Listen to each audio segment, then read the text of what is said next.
let's go ahead and get started. We're going to be doing more Great Ace Attorney Chronicles. I'm going to be trying to finish this up because we finished Golden Sun The Lost Age, and I wanted to finish this up so that I can maybe do... honestly, maybe do Dark Dawn in the near future. I read a little bit about the synopsis of Dark Dawn. And it's interesting to see. But anyway, for now, we have to finish Great Ace Attorney Chronicles. Especially because, Rise of the Ronin is coming out soon. And that's another game. That's a game that I'm greatly looking forward to. That and Stellar Blade. But Stella Blade isn't coming out until April. 2nd November, 8:56 a.m. The Old Bailey Defendant's Antechamber. After 90% of after one game and probably 80% of the second game, I'm finally starting to not think defendant lobby number whatever. There's that old familiar feeling again. The crushing pressure of this historic courthouse. Real quick, let me review my evidence.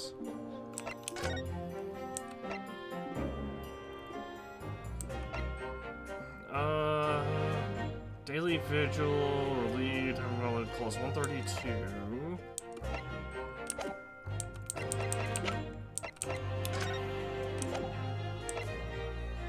Top one of the candles appears to have been blown off.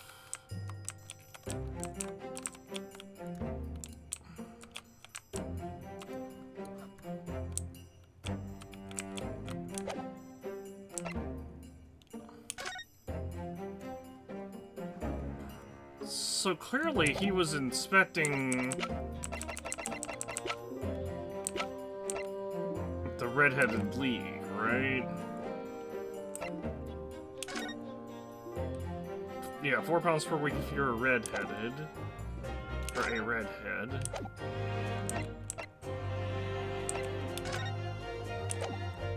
That's Daily Vigil. Why is this important? Maybe it'll come into play later.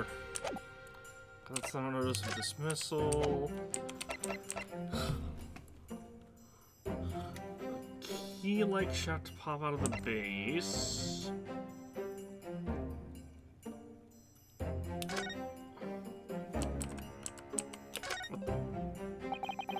This is the type of revolver that's standard issue for members of the judiciary, then. Yes, and when I asked about where the records are kept about who they're issued to, I was told for the past 5 years they've been engraved with a unique serial number. But as far as I can tell, there's nothing like that on this gun. Which tells us that it must have been issued longer than that. Longer than that.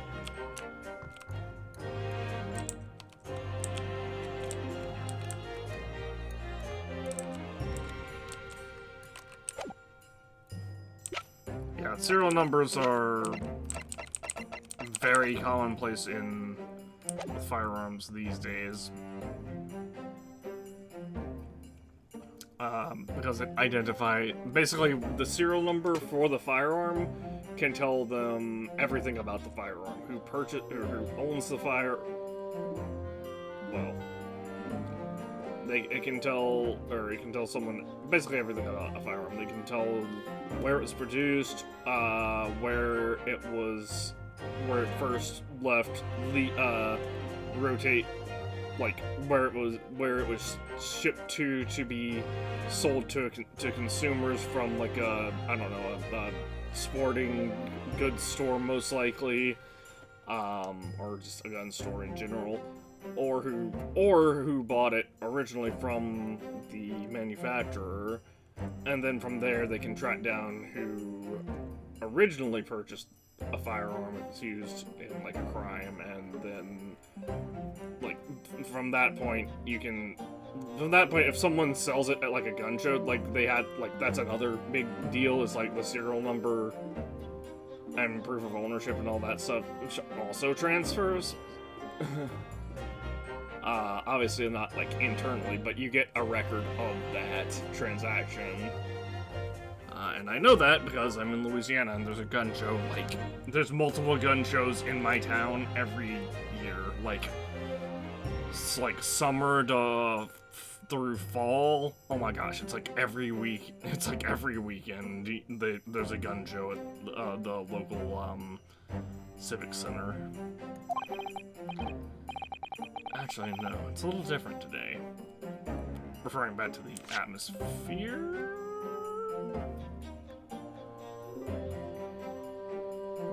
Yeah, the pressure.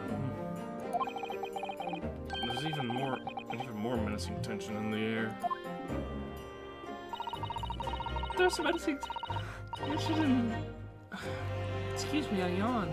There's a menacing tension in the air here today, isn't there? I suppose? Yes, I think so. It can only be the result of the menacing appearance of the defendant. A little more courtesy, if you please. Oh my, I do apologize. However, you're certainly not mistaken that this trial is far from ordinary. What do you mean? I'm not privy to the details, however. I understand that no jury has been selected.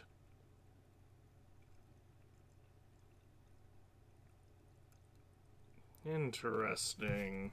So we're doing this old school Phoenix Wright style where the judge has the final say? Not that it matters, because like at the end of every trial where we're involved, the judge tells the jury members, I expect you to find them not guilty, because they have been like their involvement of in this crime is like not even like they're clearly they're not even involved in the crime, basically. A trial without a jury? Well, that's just like the trial of the professor 10 years ago. Closed court. Good morning, my dear fellows. Mr. Schultz. Have you made note of my hair, Mr. Naruto? Oh, no, right, victory for science, you must agree. Oh, yes, here is back to normal. I didn't notice it at first. I'm sure I would have noticed it, like, by this point, had that not been the first thing out of his mouth, though. To be perfectly honest, so much happened yesterday that, well, I completely forgot about your little hair problem. Huh, what to one man is a little hair problem, is to another a day of drinking dubious potion after dubious potion. You have no idea how my stomach ails me this morning. Oh dear, how awful for you. I'm afraid you only have yourself to blame, Mr. Sholmes. And good morning to you, Mr. Reaper. I'm delighted to see you looking so full of vim. And I say London's greatest celebrated great detective is as active as ever. Oh, you exaggerate, my dear fellow. Compared to my paltry engagements with a few trivial cases, the Reaper's overbearing presence is a far greater deterrent to the black roots of crime in our capital.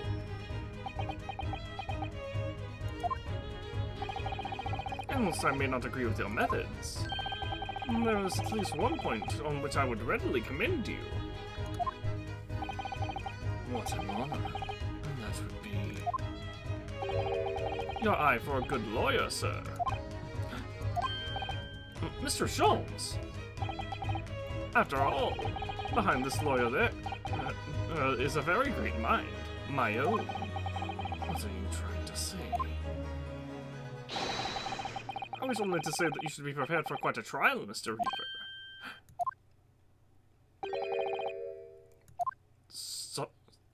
Sorry to barge in. Gina! What's that on her arm? It's a mourning band, I suppose. Father! Shouldn't you be at the symposium? It's been postponed. I so I have some free time. I decided to come along with the police inspector to see our country's up-and-coming student in action. I shall be very interested to see the fruits of your studies over the past year. Well, it's an honor to have you here. Let's hope there's some fruits to see. The secret is safe scumming. Otto, Oh, yes, Chief. what's your grade is, hey? Why'd you take him home? Because he's innocent. This Reaper bloke, everyone says it was him what killed the boss. I'm sorry, Gina. I just don't believe that. Where him? Who was it? I don't know that yet. But I do have a sneaking suspicion that the mysterious Reaper of the Bailey has been...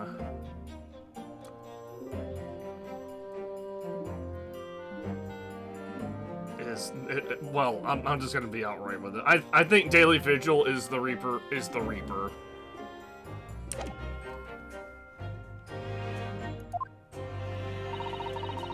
I don't care who calls him what. A Reaper's a just name. He's just a person. Just a name. He's just a person at the end of the day.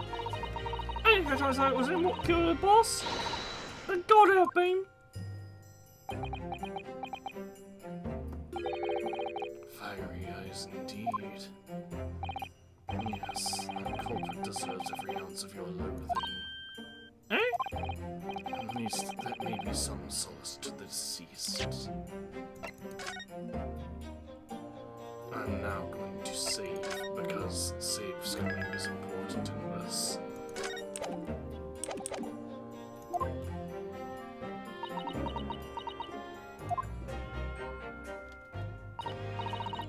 Please, Otto.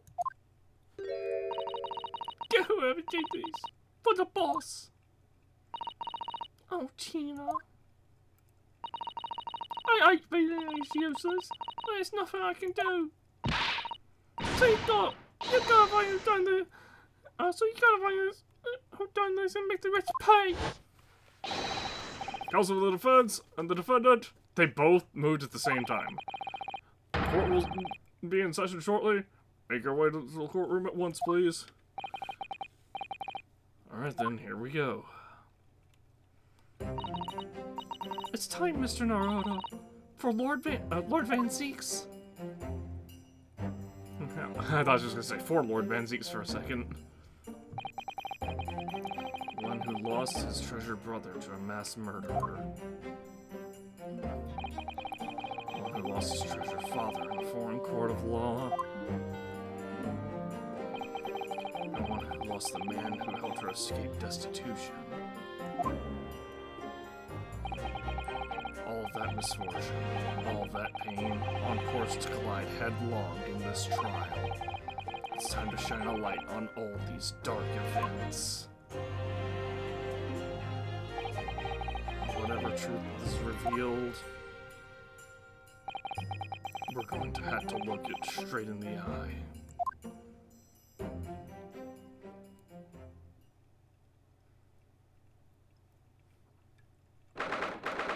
2nd November, 9:20 a.m. The Old Bailey courtroom. The Old Bailey courtroom. Not courtroom number anything. Also, am I going crazy or is this a different date?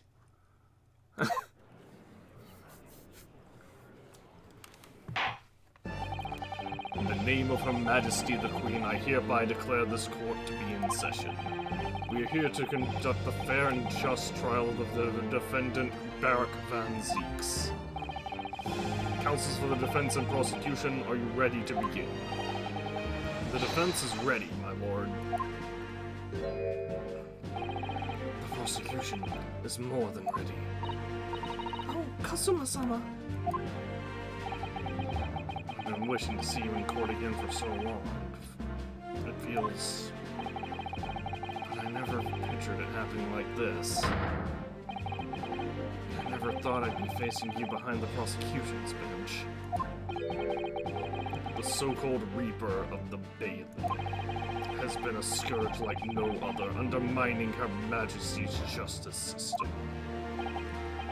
Today we must uncover the truth behind this scourge. By which I mean, rev up those save scums. In other words, this trial is going to be a lot more far-reaching than Inspector Gregson's murder.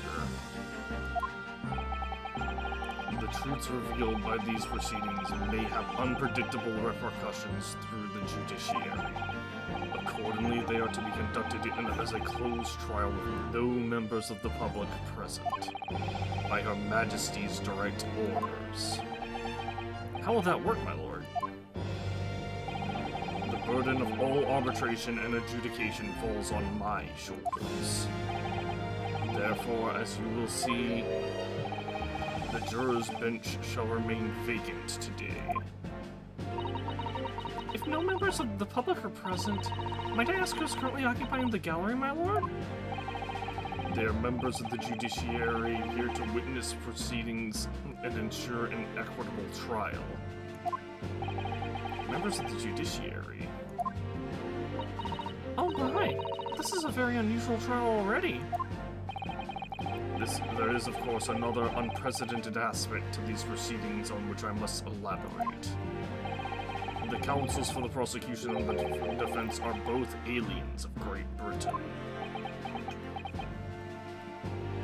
As well as Earth. Take off your mask. Prosecution. And defense as well. And fly. Be free. Phone home, etc. I believe it takes an outsider to see the truth sometimes. And as I stand here in this courtroom now, I'm quite certain this is the reason why I had to come to Britain. Cousin? Very well, let us commence proceedings. Prosecutor Asogi, your opening statement, if you please. Certainly, my lord. The incident took place on 1st November, at just after 5 o'clock in the afternoon. The location was a building of flats on Fresno Street, on the outskirts of the city. The victim's body was discovered there in an old single-room rental property. Yes, Inspector Tobias Gregson, a name very well known to this court. Not the least for his miraculous resolution of one of this country's grimmest cases 10 years ago. The Professor case. Not to mention the whole accepting a bribe while on the stand in the middle of a trial. How sure are you about the time of the incident?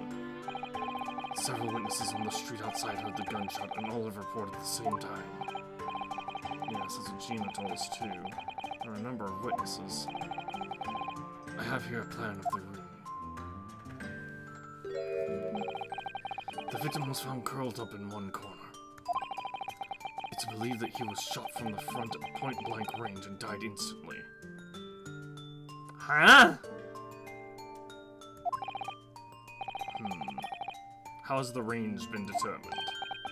There were scorch marks around the entry wound. Such marks are caused by the gunpowder used to fire the bullet. But powder hot enough to leave scorch marks is only ejected a few inches beyond the end of the barrel. In other words, it only happens when the target is at point-blank range. I see. Yes. Thank you for the detailed explanation, Counsel. Autopsy report entered into the court record. The murder weapon was found lying beside the victim.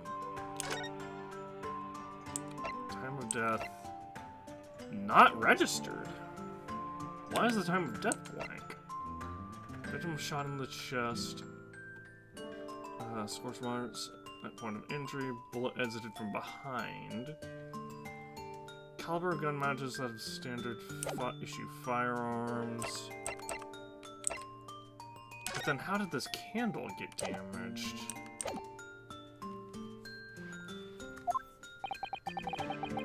and have you managed to ascertain the owner of this firearm? No, my lord. No, not conclusively. Bravo, Kazuma-sama, for not trying to use the gun as evidence when its provenance can't be proven. Furthermore, my lord, as I've explained, the revolver was fired at extremely close range. The bullet passed through the victim and struck the wall behind him. There's a candelabra mounted on that wall.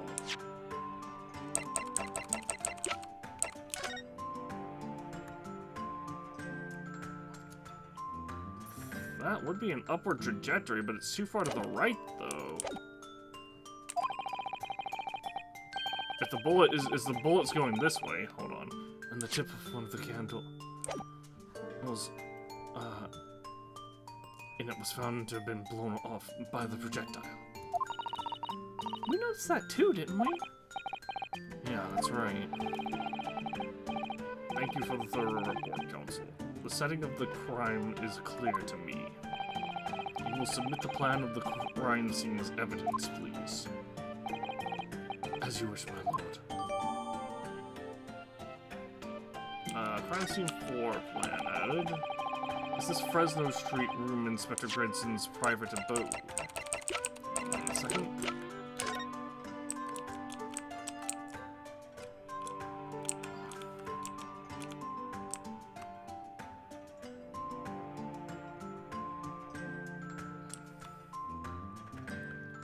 So he would have had been shot from like right here, basically. The reason being, the damaged candle was this one. And the damage you can clearly see when you actually look at the candle itself is like right here. But we're gonna ignore that because that's probably not how this case is gonna end up playing out. Is this Fresno Street room Inspector Gregson's private abode? No, my lord. The room is rented to a Mr. Hugh Boone, but there's precious little furniture inside, and it is generally in a poor state of repair. So what on earth was Gregson even doing there?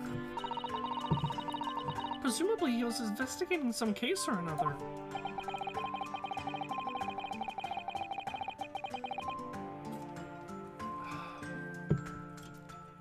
When the policeman was informed of the gunshot from the witnesses and rushed to the scene, he found only the deceased inspector and the accused standing alongside, holding the revolver. What? Who was the officer that was reported? Because we found this in the we found this on the ground.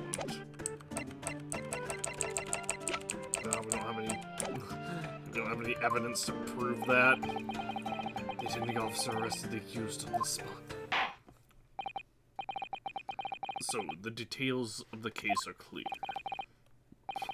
In that case, the prosecution would like to call its first witness. A name, please, counsel. Naturally, the accused himself. Lord Van Zeeks? As a prosecutor, he believes in the oath of office he's taken and will be compelled to tell the truth. Very well. Let the defendant take the witness stand.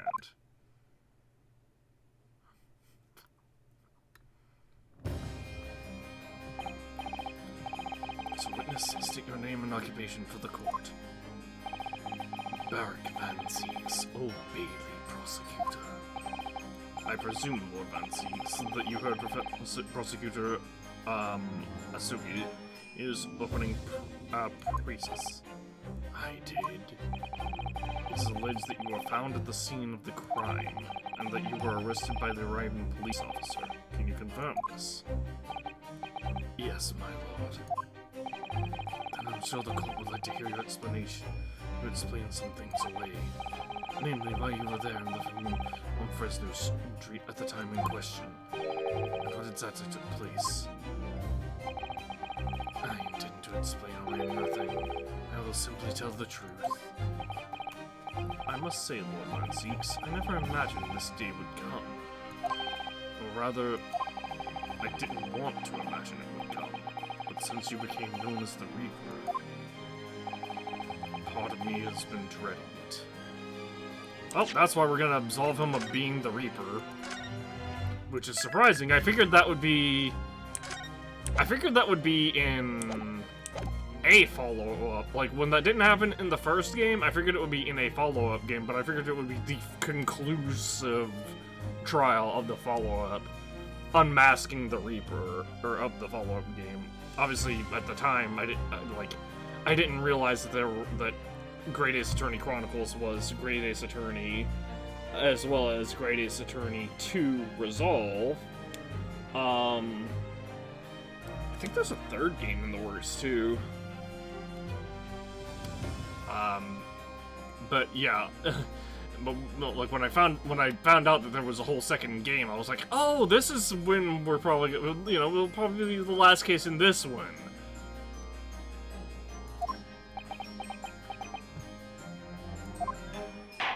Didn't expect it to be the second to last case. Your formal testimony, then, witness.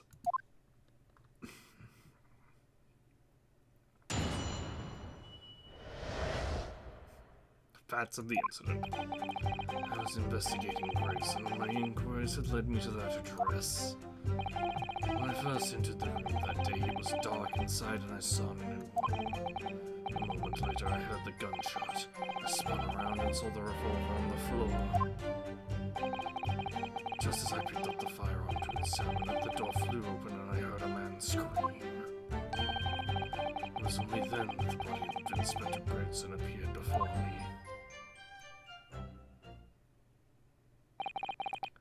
That testimony was the whole truth?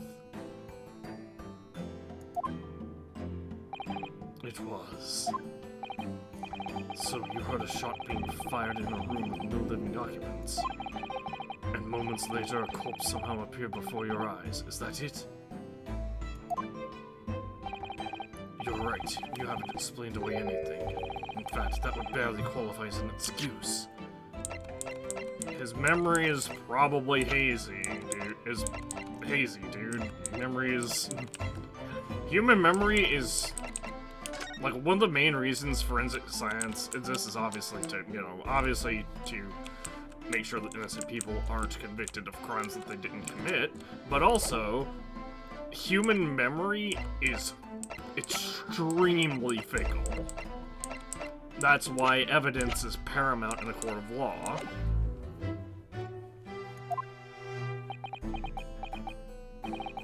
I thought you were my mute apprentice. Yet it turns out you have a way with words, Prosecutor Asugi. It would appear to be a singular tale indeed. Singular isn't the word, it's laughable. What's gotten into Kazuma? He's not behaving like himself at all.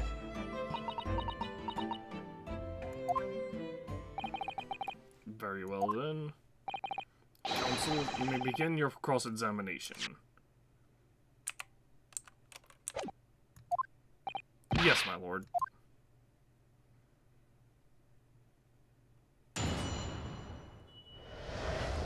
Me versus Kazuma. I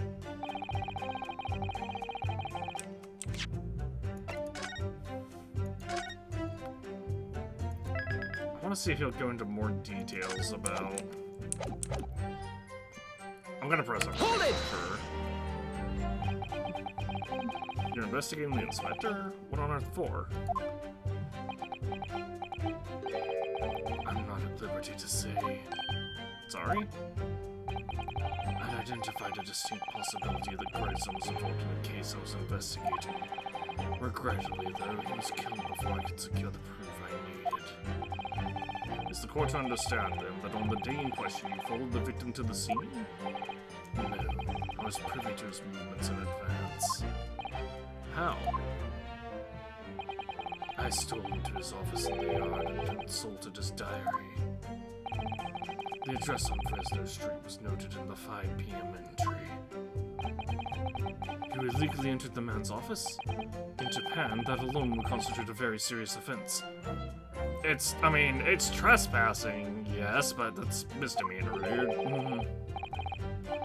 as it does in Great Britain, I assure you. Is that not the case, Lord Van Zeeks? I was aware of the possible consequences. So, in summary, you were investigating the victim, and yet you refused to tell the court why. He said he's not at liberty to divulge the information, which, I get it. I didn't realize British prosecutors enjoyed such freedom to choose what they did divulge under oath. Ugh, why did I ever think I could defend this man?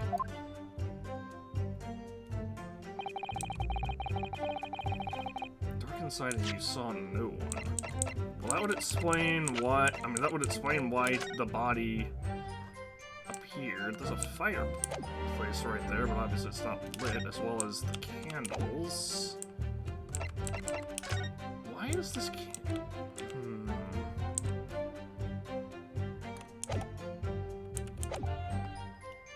Hold it! Alright, before I proceed, I'm wondering why the one candle, not why is it, like, damaged or whatever, but why is it so much taller than the other two? Have you ever been to the address before? No, never. I only learned of the place as a result of my investigations into Gregson's activities. There was no light inside when I entered, so it was all but impossible to make out anything. But at 5 p.m., the sun would have only just gone down. It still would have been reasonably light outside. The room has a window, but it was boarded shut. Very little light found its way into the room from the outside, so it was extremely murky inside. I wouldn't have noticed if the victim was already lying on the floor. There was no artificial light in the room, you say? You're quite sure? I'm quite sure that the part of the room where the body was found was very dark. I have a feeling there was a small lamp oil burning on the desk, though I couldn't say for certain.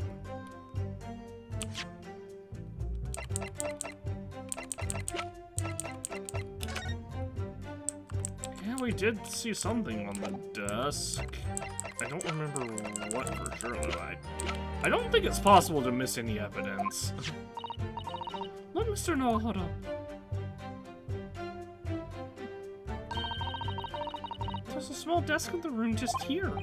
Yeah, I remember. And there was an oil lamp on it, as well as the framed photograph. I remembered the photograph, I didn't remember the oil lamp. When I entered the room, I closed the door behind me and started towards the desk to investigate. And what did you find? Nothing. I never actually reached the desk.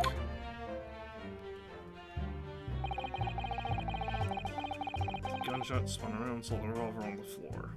Hold it! So, who fired the gun? I have no idea. I didn't see anybody else in the room. You say it was very dark in there? Yes, that's right.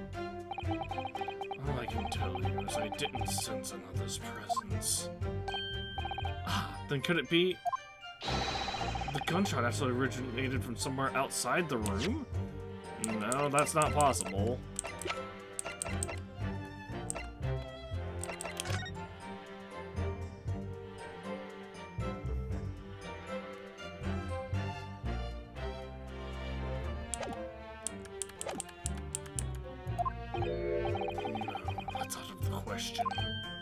Oh.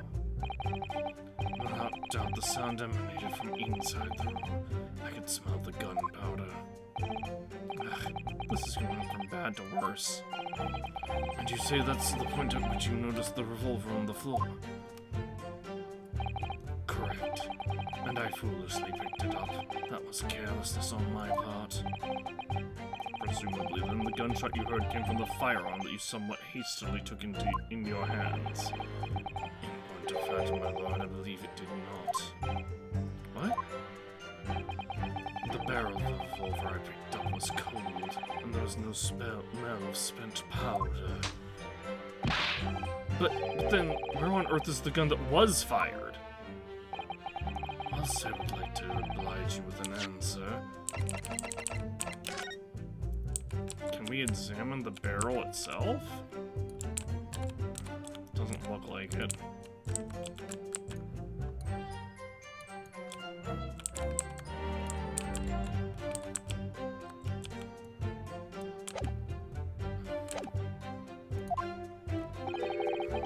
I'm afraid I can't. I too would dearly like to know that. Ugh.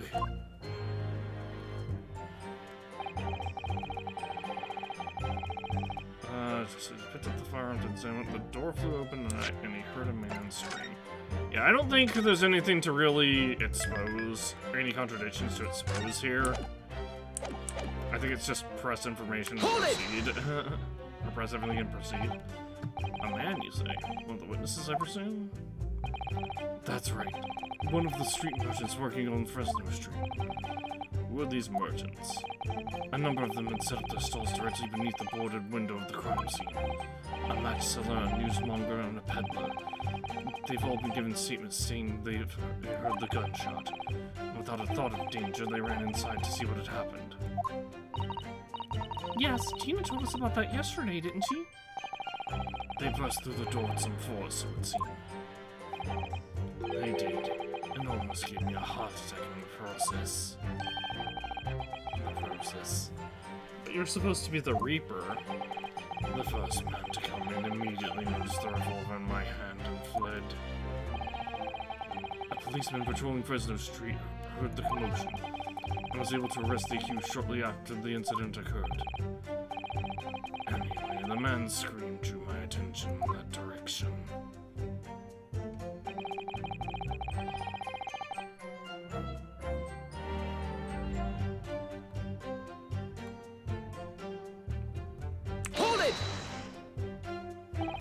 What do you mean by that? In what way did the body appear? I honestly can't explain it, but it's the truth. As far as I was concerned, the body hadn't been there until that point, and suddenly there it was.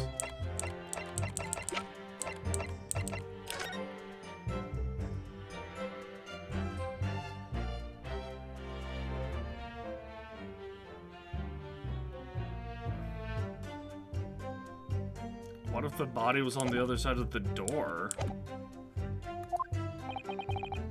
you perhaps hear the sound of the victim fall into the ground just beforehand? At that moment, what I heard was the sound of the door flying open and the scream of the man who came inside first. Nothing more. I see. After the man fled, I examined the body. I was stunned to find that it was Gregson. Most curious circumstances indeed. How the inspector was killed or how his body seemed to appear out of nowhere, I have no idea. Objection! Surely the court has heard enough. Bro, you say you have multiple witnesses. You're not getting out of this that easily. My lord, the cross-examination has clearly revealed that the accused, Barrick Van Zieks, is lying on multiple fronts. What is that supposed to mean? Good gracious, counsel. The defendant is lying, you say? In his testimony just now, he claims that he failed to notice the victim's body because the room was dark. That's correct. No, that's impossible. As proven by this candelabra. How does that prove anything? If you examine the tip of the long candle, you can see it has been blown up by a powerful impact. One would assume that the projectile fired from the firearm passed through the victim and struck the candle. The problem comes when you consider the other two candles, which are clearly of a different length.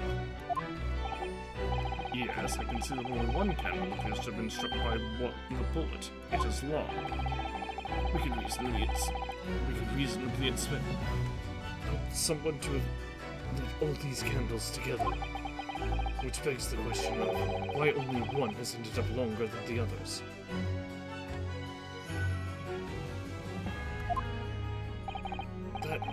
must be because that particular candle was extinguished when the others were still burning. Ah! That's right. When the candle was hit by the bullet, it obviously went out. But the other two candles would have still been burning, so the fact is... the victim's body would have been illuminated by the lights still thrown by the candelabrum. And the accused claimed that he couldn't see the body. It clearly contradicts those facts.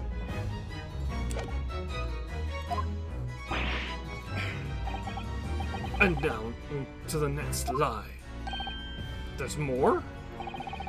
The accused also claims never to have visited the scene of the crime before. That's the truth. In that almost empty room, the police discovered something very unusual. A board covered with top to bottom in police documents and newspaper cuttings. Couldn't that have been Gregson? Yes, that's right. We saw it too. It goes without saying that the contents of the police documents cannot be divulged. However, they included a number of reports from various historical cases, the oldest of which was from 10 years ago. 10 years ago? This is starting to sound familiar. And there was a common thread linking all the documents on that board. Indeed? What is this common thread, Counsel? They all relate to cases prosecuted in court by Barak Van Zeeks. All of them? And furthermore, all those cases are ones in which the defendant was acquitted. Good lord! Interestingly, none of those defendants are alive today, because all of them have been sent to their graves by the Reaper. Okay, hold on. There are two alive. Objection. One of them's right here, probably right here in the gallery. Gina Lestrade, and the other is Saseki. Also, actually three, because Albert Hairbrain's alive too. Ah! Oh no! In short, that dingy little room is the Reaper's secret hideout and his base of operations. The Reaper's hideout? How are you just now putting this together, Ryunosuke? And yet the Reaper would claim to have never been to his own secret hideout? No one would believe that. No, the truth is we've been looking at this backwards. Backwards? Explain, Counsel. Inspector Gretson was investigating the identity of the Reaper. When he discovered the location of the man's secret hideout, he was killed. As I'm sure everyone can imagine. By the Reaper's hand. I agree, but the Reaper's not Barak Van Zeeks. What? What?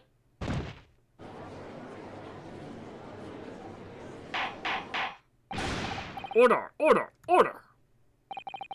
Very well, I hereby state the current opinion of the court.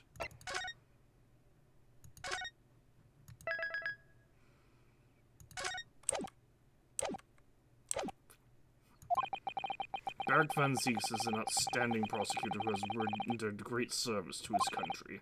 However, it is with deep regret that I must concur with Prosecutor Asugi's contention that the defendant's testimony exhibits a number of stark inconsistencies with the known facts. All I have done is state the truth as I know it.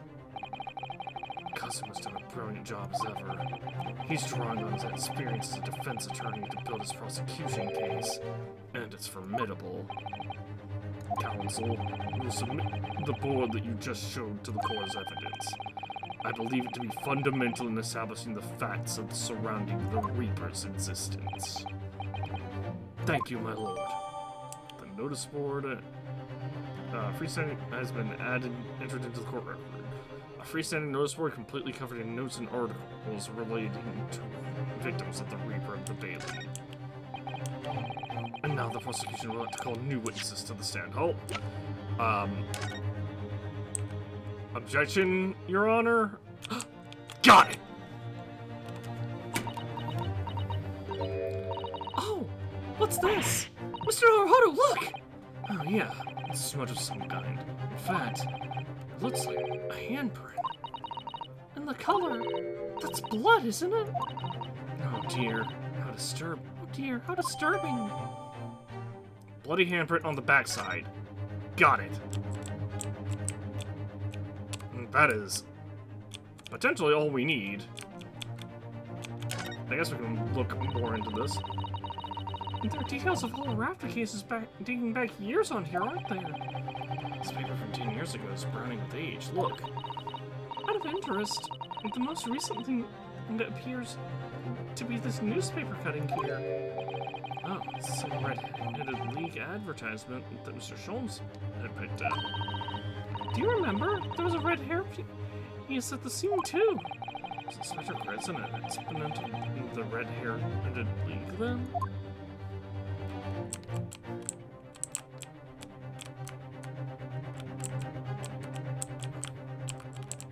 I imagine Gregson was investigating the Red-Headed League, which led him to the Reaper's hideout. Or maybe Van Zeeks was investigating the Red-Headed League, which led him to the Reaper's hideout. And Gregson was, like, finally chasing down the Reaper of the Bailey. Like, maybe he had a lead or something like that. And that's how he ended up dead. And now the prosecution would like to call new witnesses to the stand. Actually, as a matter of fact, I imagine the Reaper killed Gregson. Or no, actually, the Reaper probably didn't kill Gregson. The Reaper probably actually didn't kill anyone in this case. Gregson was probably just a victim of some crime of circumstance that happened to be in the Reaper's hideout at the time. Witnesses who saw events unfold on the day in question, or near the Reaper's hideout or something like that. They were mentioned in previous testimony who, if you remember? Yes, the street sellers who heard the gunshot and went running into the courtroom. Or the room, rather. Very well, lead the witnesses in. The defendant may step down from the witness stand. Certainly, my lord.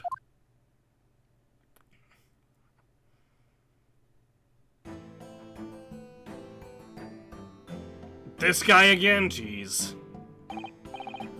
So, witnesses, state your names and occupations for the court. Names? We don't use names. We're too fancy for the likes of us. Made this free and easy, so... But we live where we want to live. We give them all the vacant stairs they want them prisoner and spin a few words into a verse with them. Ah, would I be right in assuming that all three of you make your living by selling wares on the street? Here, everyone calls me gossip. I sell jaunty little tidbits to pass us by, you know. Jaunty little tidbits. Doesn't necessarily matter for you, sir. Where'd have your Kindle with this? 6 is the price, not a penny less. Wait, you're actually trying to sell it to me now? Oh, come on, sir. Don't tell me you're not interested. Try the man. Give him the money and see what it is. Pay the man, counsel. Objection! Alright, 6 it is. You won't regret it, sir. Now, got your listening ears on? Just between us, a young couple on State Street just had twins. Congratulations to them? I'm taking my money back. Is that it? No, that's not it. It's gossiping. It wants to spread. But that bit's to you and your mouth, of course. I got more, you know. Want another juicy one? 6 a piece it is, if you're curious. I am curious, yes, about what's going on just under that fat bottom lip of yours. The name of that unusual brood, or whatever it is that's poking out from your collar. Yeah. What about the next witness, then? What name do you go by and what do you sell? Me? I'm Venus. That's what everyone calls me. Funny. Me? I'm Venus. That's what everyone calls me. Funny, isn't it? It's always lovely little firework. That's to all the local school kids. 6 a pop. What do you say?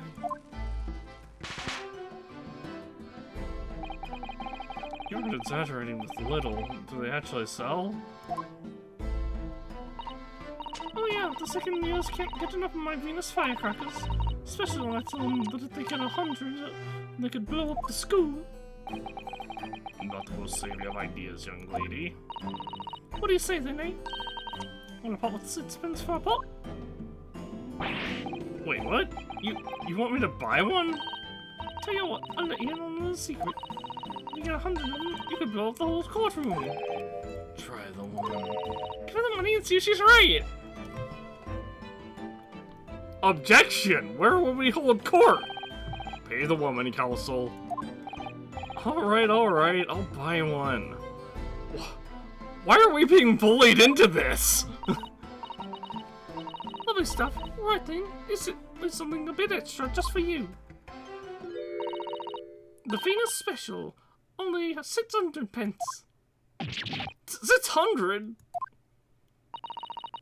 It's 100 of my regular fireworks. I don't know about that, is there? It's definitely not 100 of them. I can count. Well, I'm not counting that many, but it's just a zoomed in. Look, all they did was they took the asset and made it bigger. And there'd be nothing little about the punishment if I blow up the old Bailey either. Venus Firecracker has been entered into the court record. Why is this?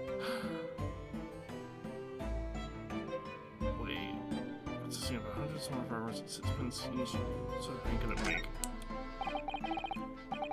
Firecracker.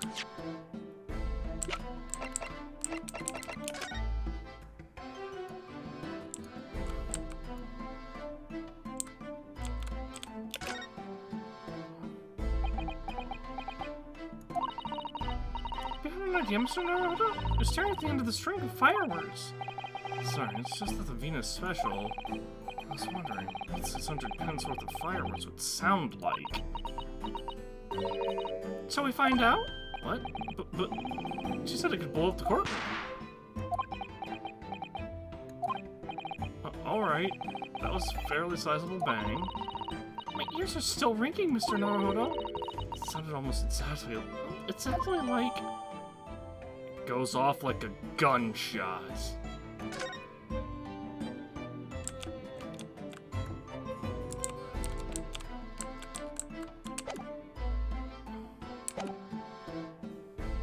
And the last witness. Ignoring the counsel, the defense counsel, what name do you go by, last witness, and what do you sell? I'm not the victim yet. I think all sorts of thoughts. I think, therefore I am, therefore I think. Isn't this the carriage driver from the Gilded's trial? Because I stand there on the street watching the world go on about me, they call me the servitor. Yeah, old man, everyone calls you sandwich and you know it. So we don't actually sell anything. A problem shared is a problem have, as they say. I give advice I do, and I think what it means. I don't actually sell anything, no, come to think of it. Pity. No more purchases today, please. Well, we have quite a cast here, it seems. You owe me, what is that, 612 pence? They conduct their business on Fresno Street from morning until night, my lord. And always in the same place, directly adjacent to the crime scene. Adjacent, you say? Not directly underneath? That changes a lot, actually. I see, and thus they heard the gunshot, I suppose. Not only that, but they very bravely ran inside to see what was going on and witnessed the crime. Well, I'll be bigger than I thought, just between us. Venus de Milo, what am I to do? What a terrible thing we saw. What I think is, if we all see his light and shadow, blink with our eyes, is any of it real? Yes it is. Light exists. If you don't believe me, go stare at the sun for a few hours. I almost said a couple of hours, meaning like a few and a couple of hours. Very well. The court will hear the formal testimony of these 3 witnesses now. You will describe in detail what you witnessed and heard at the time of the incident.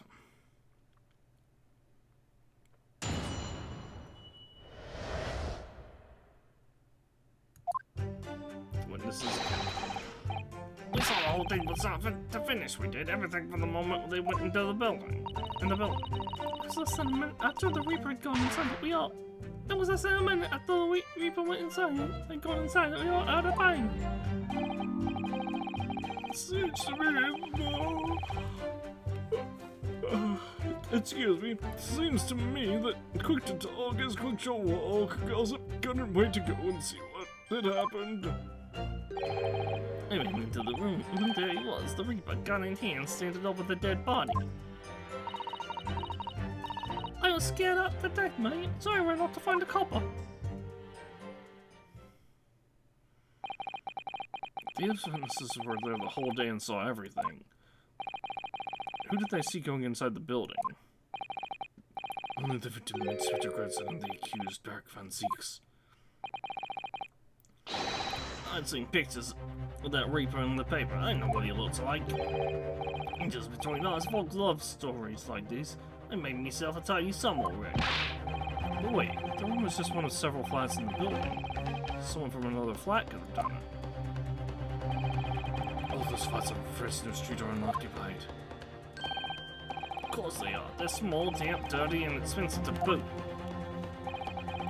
The room where the inspector was found is the only property in the building that's currently leased. And we know that the leaseholders name, we know the leaseholder's name, don't we? It's Hugh Boone.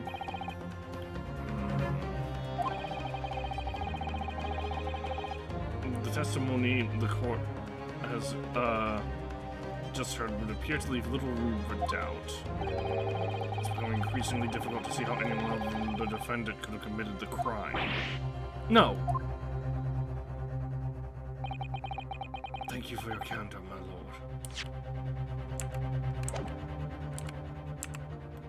What?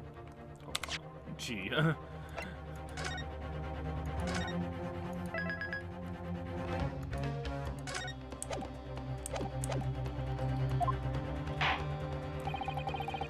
Counsel of the defense, you may proceed to cross-examine the witnesses. Yes, my lord. In a closed court like this without a jury, the judge is the only person whose opinion matters. I had to break down this testimony. Somehow.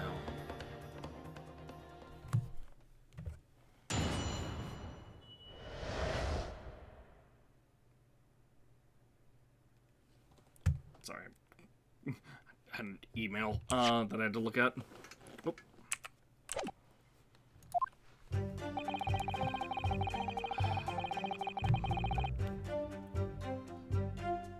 The whole thing was sort of finished within the moment they went into the building. When you say they, who do you mean exactly? Inspector Gregson and the defendant, Lord Van Zeeks? I suppose so. Well, the likes of us don't know the names of the high and mighty. I'll tell you one thing. It was out the old Reaper that went in last, that's for sure and certain. Just behind Inspector Gregson. Did they arrive at the same time as each other? No, not at all. The first fellow must have gone inside a good 15 minutes before we heard that gunshot. The victim arrived 15 minutes before? Are you sure about that? Am I sure? Am I sure? Doesn't seem likely I'd have forgotten a fellow with bright red hair like that, does it? What?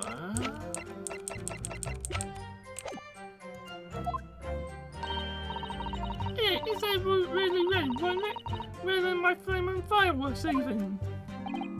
But red mop still burnt on the inside of my eyelids, it is. Wait a minute. You said the man was a redhead? Well, you're listening to Jump Eye. He was a redhead. He had that big trunk with him as well. Trunk? Talking about the notice board?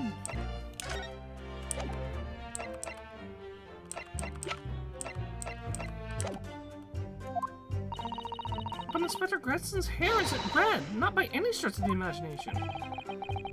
It seems likely that the person you saw wasn't in fact Inspector Gredson at all, but some other third party. No, I hate to break it to you, but the witnesses are correct. What? Just have a look at this photograph of the victim taken at the scene.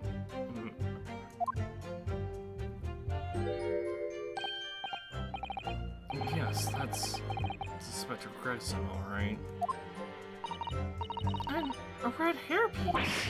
Ah! Of course! We saw one on the floor when we investigated the scene, didn't we? I still refuse to believe Inspector Gredson wore... I still refuse to believe Inspector Gredson wore a hairpiece, though. So why on earth would he have been wearing something like that? Because he was investigating the Redhead League. Maybe I had it backwards. Maybe I'm wrong. Maybe the Reaper did kill Gregson. The color does seem to suit the man, one might say.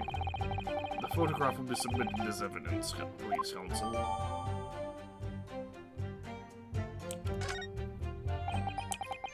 And what became of the trunk that the redhead victim was supposedly carrying?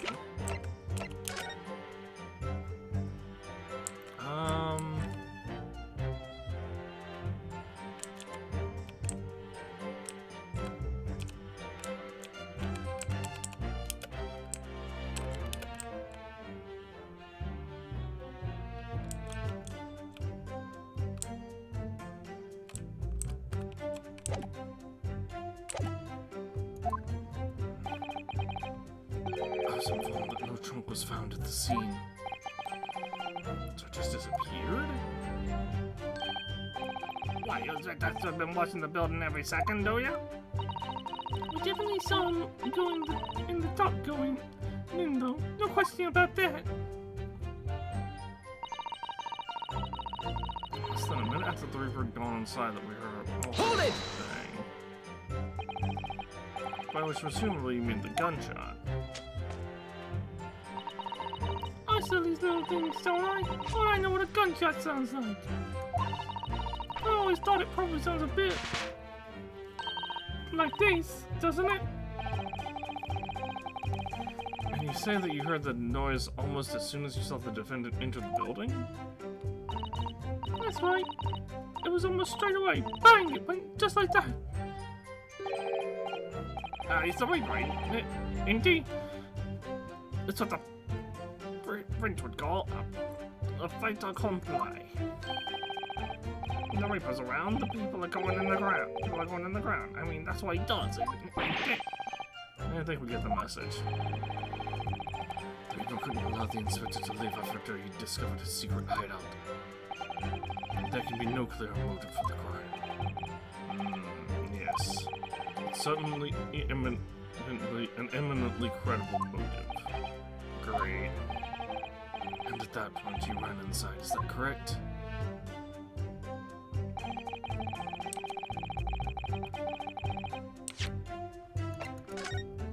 I'm gonna save over this file.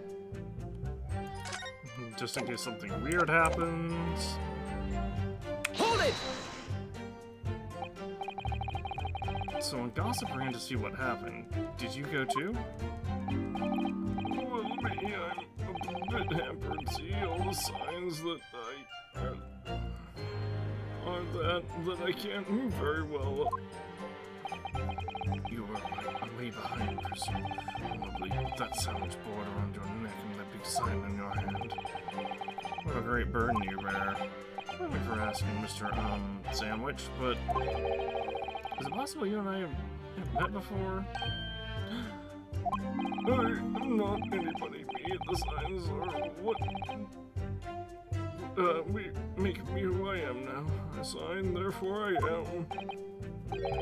So you weren't employed as an omnibus? Oh, omnibus! That's what the word is. An omnibus driver just under a year ago? I might be mistaken, but I believe his trembling has intensified, Mr. Naruto. Yeah, I agree. He's clearly been through a lot. Turn down King Henry Street and the Black Widow's arms is just there. Oh dear, you made him hide behind the sign. Life is full of surprises.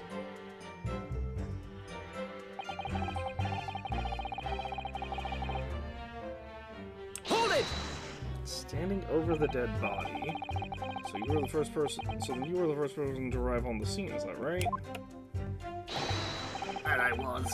You opened the door like a professional. I had an idea that what's going off in here. Vincius claimed all he heard was a man scream, though. It was dark. Was it dark inside the room? No, not dark at all. There were candles burning on the wall. Really? And there was a fellow collapsed on the floor. Just between us, it's the first thing I noticed when I got inside. I see. Although Lord Vincius claims not to have seen any such lights on the wall.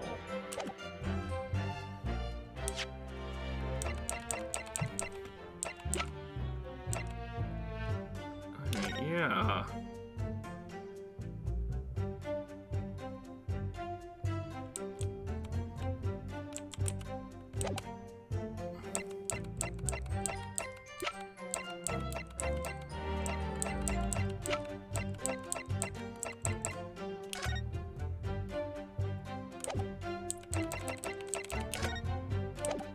Can't see that.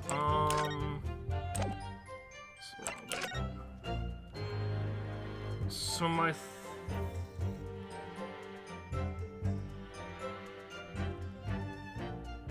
we're back at the candelabra, basically.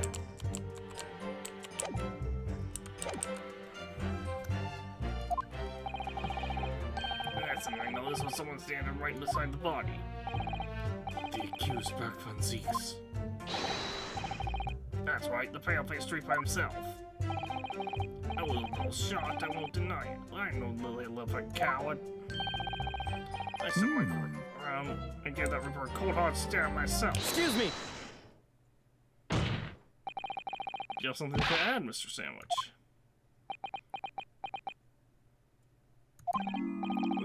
There's really nothing to me. Empty in the head I am. Just 2 slices with no middle. So I don't know what you could want with me. I think that maybe you just remembered something? Or Mr. Gossip's latest statement, I mean. What I think is we're all nothings really. We try to dress ourselves up as something else, but at the end of the day, we're all just street sellers. That's enough out of you, Sandwich. Keep your trap shut now. Unless you want us to make it into a real sandwich. When he saw the Reaper, he fell clean over on his backside. That's it? Oh, you rotten beggar. I told you to keep that a secret. He screamed, he did. Screamed and scrambled off on all fours. That's all I wanted to say. Mr. Gossip, is this true? The wall was dead slippery, that's why. Put my hand in a filthy pool of blood, didn't I? Yuck. What? A pool of blood? That is important. Because that means that the scene of the crime was over here.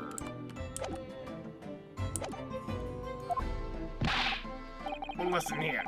Even when I was sprawled on the floor, I still kept giving that Reaper a cold hard stare. Don't you forget it. Let's just go back on. Did you say you got blood on your hand? I did. It happens to the best of us at times, don't it? So I was scared, so I said, hold on, we can just keep it between us, can't we? No, Mr. Gossip. I'm going to have to ask you to add that information to your formal testimony. Oh, am I lost? The witness will amend his testimony to include the aforementioned details at once.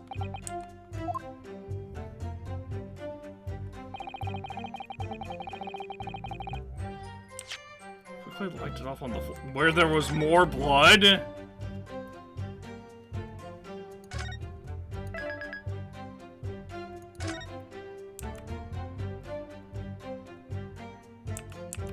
Oh, what the? This is. Oh, I'm hitting Q. Hold it! Let's press more. You wipe your hand on the floor. Well, who wants blood on his hand? It ain't horrible stuff. They might have thought I'd done it. Nata. You didn't think that might be a problem? Doesn't really matter if I left a few grubby handprints on the floor. They'll get cleaned up in the end, won't they? Don't make such a fuss. That's a message from all of us. Is something wrong, Counsel? No, my lord. I didn't remember anything in the report about a bloody handprint on the floor, that's all. Don't come at me with all that. You can't intimidate me. I know what I did. I wiped it off on the floor, the blood. I wonder, could that be what happened? Mr. Naruto, I don't have all the answers yet, but I think we may have just uncovered a vital clue.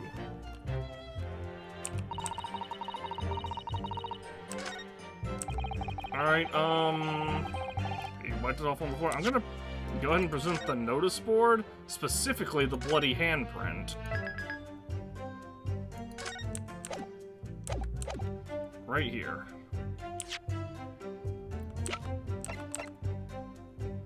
Objection!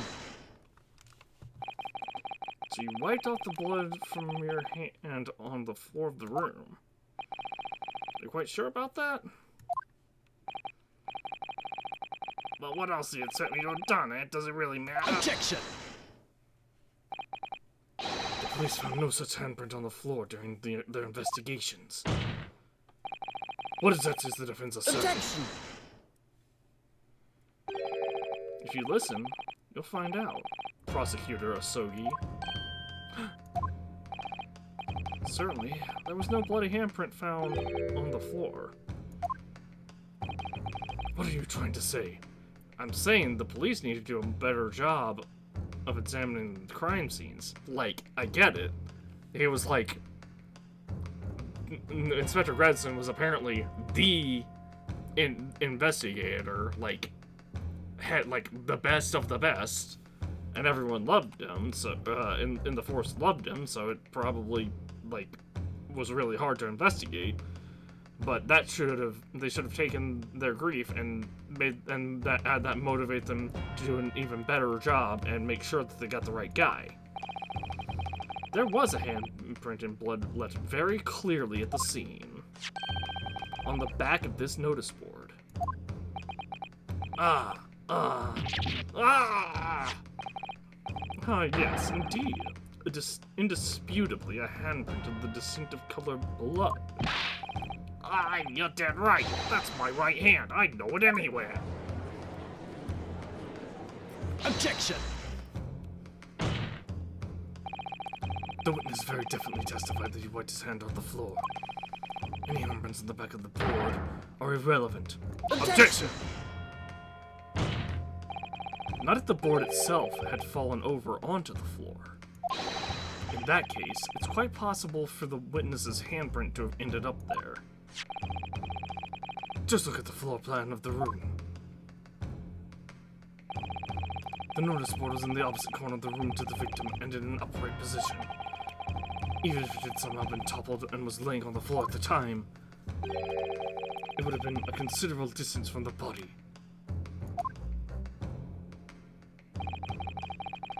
I fell over when I came across the body, so I was basically right next to the corpse, not on the other side of the room. In other words, the defense assertion is contradictory. Yes, it is.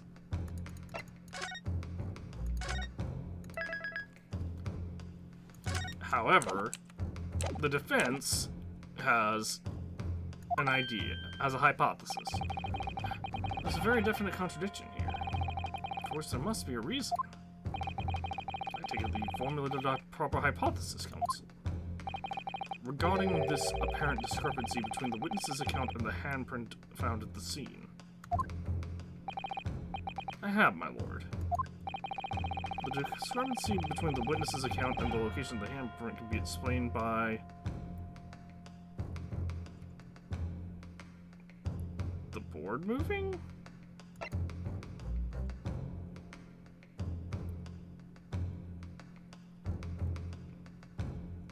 They moved. Yeah, they moved the board itself, right? That's the only thing that makes sense here. The real contradiction here is the handprint itself, not where it was found. As the court can see, it's upside down. Good gracious, so it is. The witness has put his hand against the board. The finger should be pointing upwards. What? What does that tell us? It tells us one simple fact. When this handprint was made, the board must have been lying on the floor as I previously suggested, which means that after the incident, it must have been moved. What? Objection! Hot, actual hero. You're claiming that somebody moved the notice board after the shooting? Then tell the court who.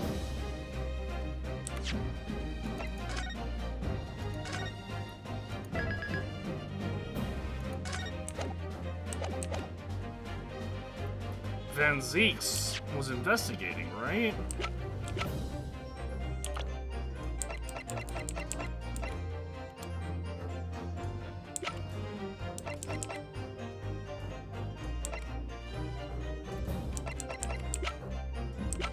Oh wow, this is the first time where people's faces have been filled up ever, I think.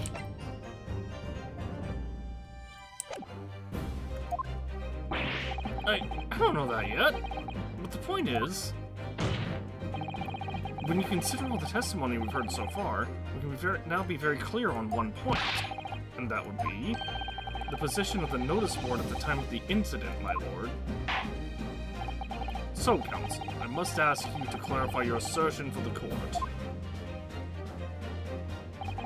At the time of the incident, where do you maintain the notice board was situated? Like, over here somewhere?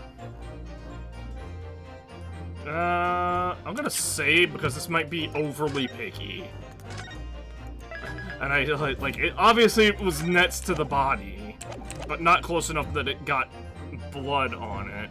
So it wouldn't be on the body itself, but it would be near the body as well. Take that! This is the only possible location. Immediately adjacent to the doorway. The court would think back to the testimony given by the defendant earlier.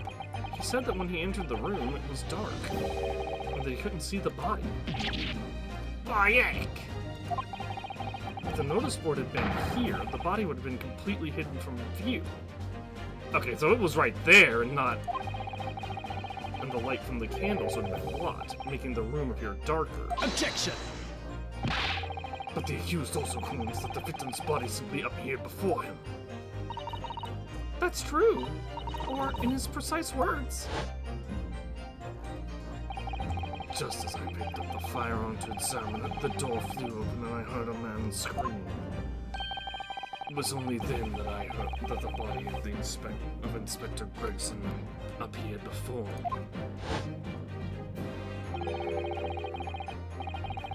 I don't know about calling it a scream, but he was talking about me. No mistake. So the board fell over when the door flung open. Because it was me that kicked the door open. If you look again at the floor plan, consider what would happen if the door of the room was thrown open with force. That can't be! The door struck the notice board, knocking it over and making the victim's body visible. Good gracious! My client has told nothing but the truth. He has simply described what he saw. Ugh. Order! Order! Counsel, how has this not come to light before now? I don't know, man. Blame the prosecution, not me. After the incident, somebody must have righted the board and moved it into the position where the police, myself, and my colleagues saw it when investigating the room. Okay, so that was the door out we were seeing. Out to the street, I mean. Witness, what do you have to say for yourself? What? My lord? You and your fellows were there at the scene before anybody else. It goes without saying, but you must know something about the position of the notice board. The witnesses in the stand will testify again. You will each explain exactly what you did upon arriving at the scene of the crime. Yeah, stop looking over your glasses at me. I get the message. And I'm only gonna charge you 6 pence per statement.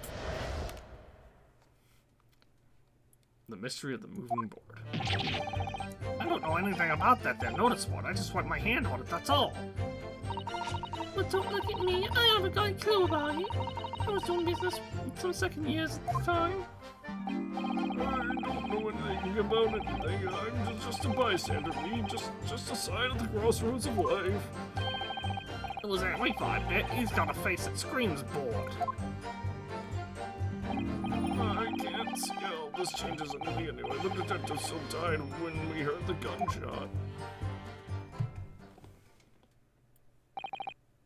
So none of you can elaborate further. Hold on now. Our Mr. Sandwich has just said some interesting information. Shaken by the crime they witnessed, and with only the light of a few candles and an oil lamp by which to see. We can't expect these witnesses to be able to give a more precise account of what happened. That's right. Yeah, you don't expect too much. It's my man's endless quest for knowledge that's destroying the world. That's what I think. Do you, really? In any case, as the testimony shows, even if the notice board was moved by someone following the incident, it makes no difference.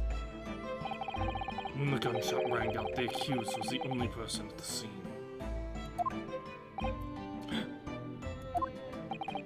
In short, the only person who could possibly have committed this crime is Barrett Van Zeeks.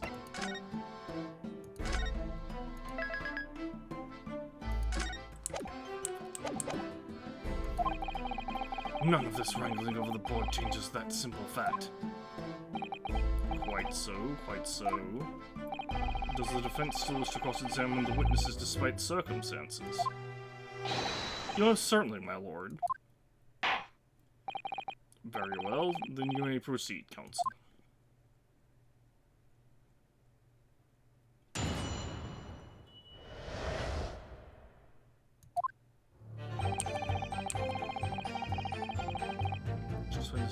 I believe that these two don't know anything about it.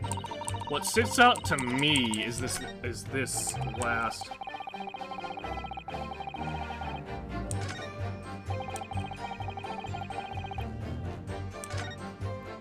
statement here.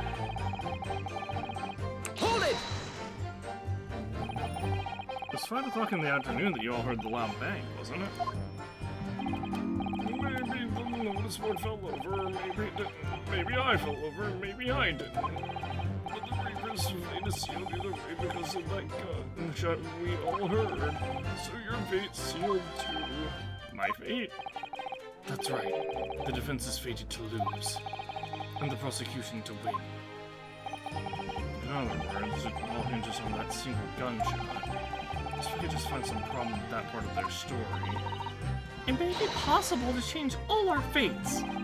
Of course, none of that changes the fact that I heard what I heard, does it? Much to go on. As you pointed out, Mr. Naruto, there's no question that the notice board was moved, so somebody must have done it. But it did happen after the event, so maybe Kazuma is right and it's not related to the case, relevant to the case. But it seems to have been deliberately positioned so as to hide the body from view. So I feel sure that there's some deeper significance to all of this. Yes, I know what you mean. I've no doubt there are more clues to be uncovered. We're on the right track, I can feel it. So follow our instincts. Alright then. Alright, I guess I'll press everything then. Hold it! So you admit that it was the board, So you admit that it was the board you wiped your bloody hand on? Admit it? What's to admit? This is a plain as day for all to see. A sufficient print of my right hand.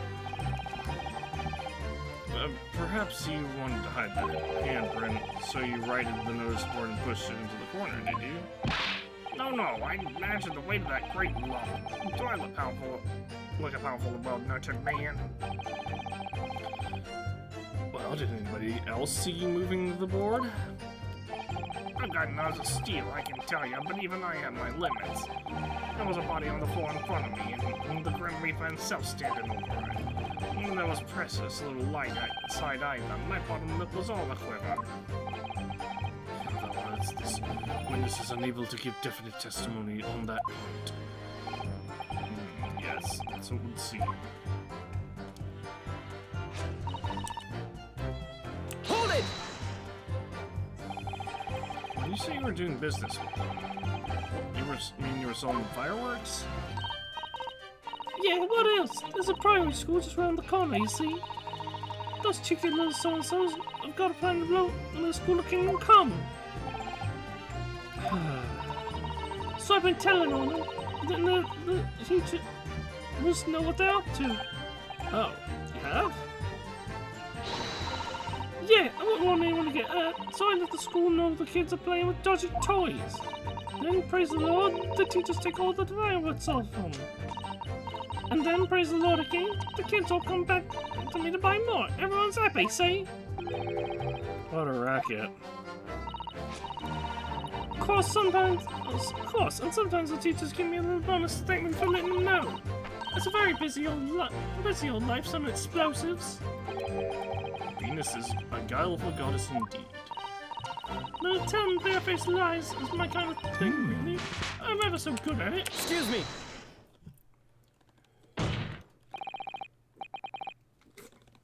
Something wrong, Mr. Sandwich?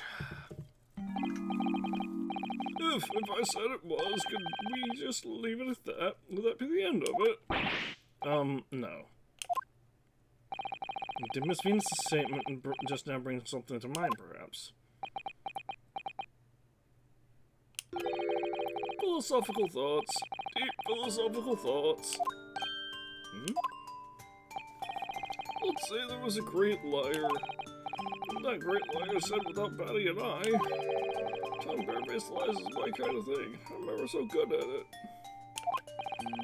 But those words of hers being lied to are the truth, in which case, she's not a liar. No, it's a hellish paradox, that one, don't you think? I'm not entirely sure, to be honest. So he thinks she's lying under oath. But it seems to me you're suggesting Miss Venus has been lying, are you?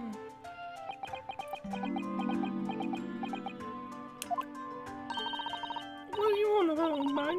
Trying to cause trouble, are you? Keep on like that.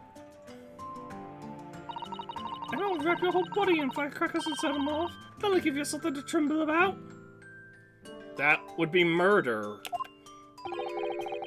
You have a startlingly disturbing mind behind that sweet and innocent face, young lady. So Miss Venus has lied in her testimony. Is that what you're saying, Mr. Sandwich?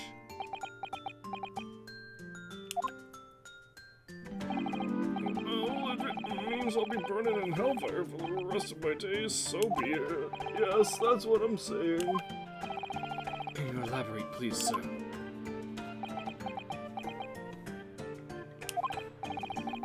Blabbermouth over there headed for the room where the gunshot seemed to come from.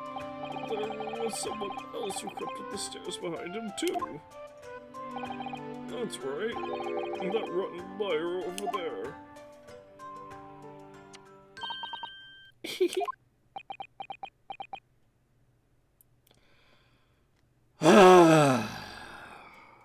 Why do I subject myself to these video games?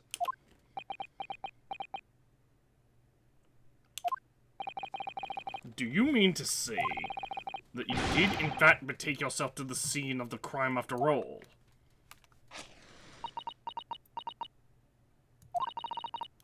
What did I tell you, eh?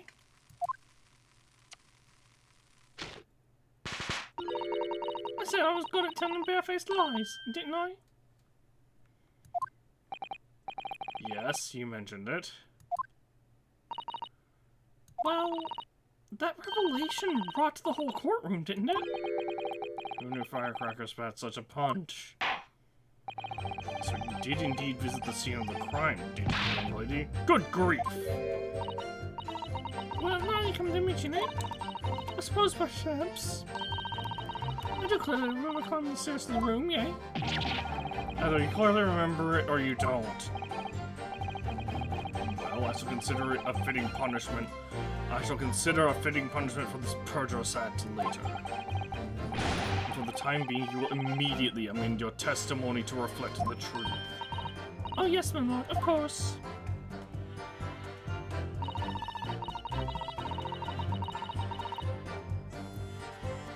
Hold it!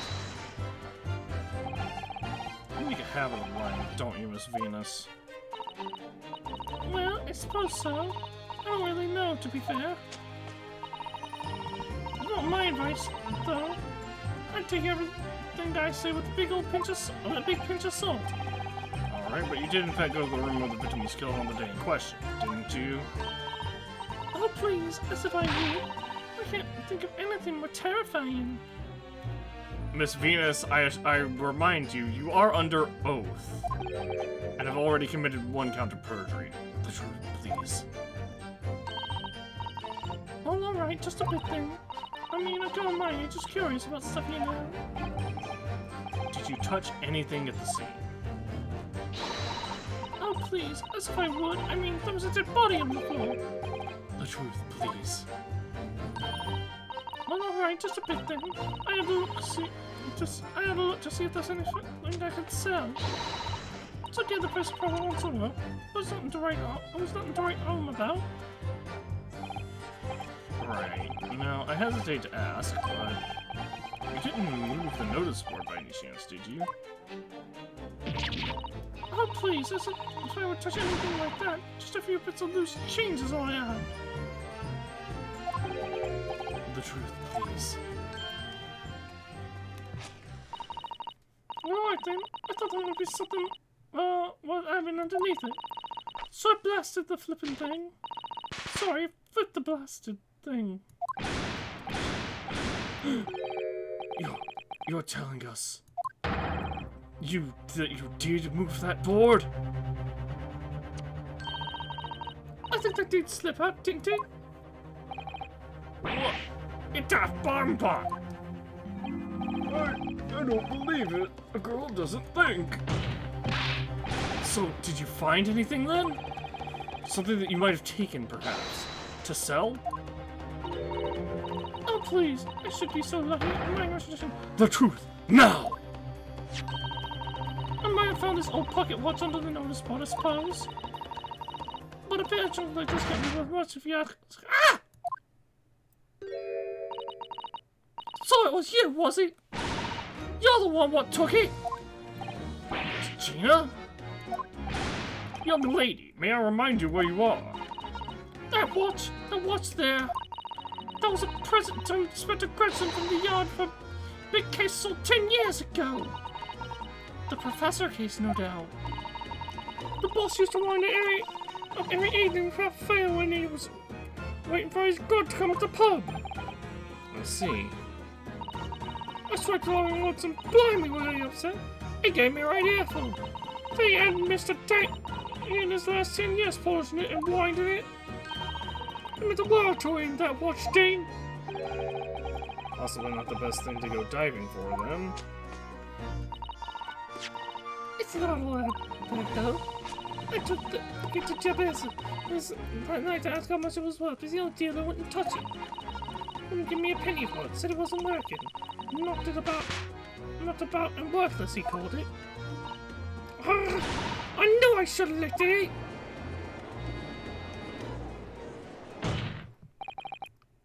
That watch must be submitted as evidence at once. Oh, please. Just so long as you promise to give it back when we're done.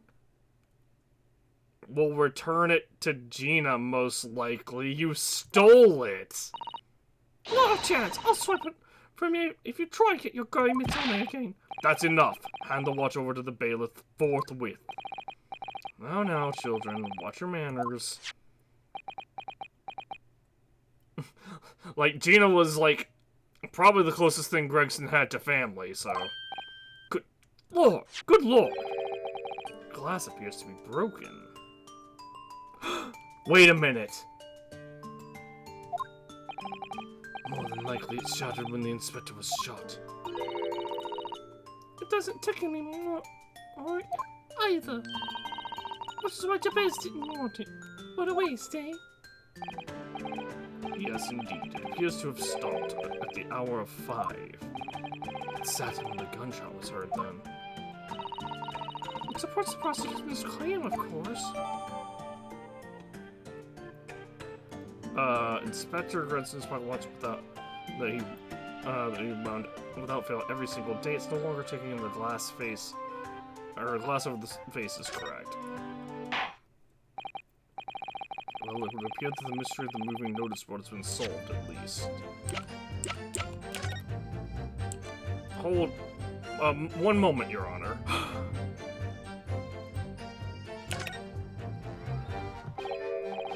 There's a tiny little keyhole here. Can you see? Oh yes, that's probably for the winder used to wind up the mechanism. It's a little unusual, don't you think? Yes, you just need the right key to wind it, I imagine. Why do I feel as though I've seen something? Something a bit like a key that's about the right size to fit in this hole. It would be wonderful if we had the key. Let's check it carefully. We've already found.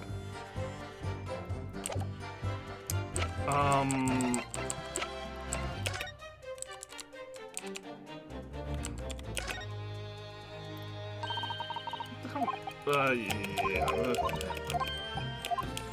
Let's twist it around. Boom, boom. Oh, what's that? It's a key, but it's tiny. Oh, I wonder what it's for. Mr. Sato, do you think perhaps this key could be the key for Inspector Gregson's watch? Oh, yes, it could be! Let's try it at once. There's not a moment to lose.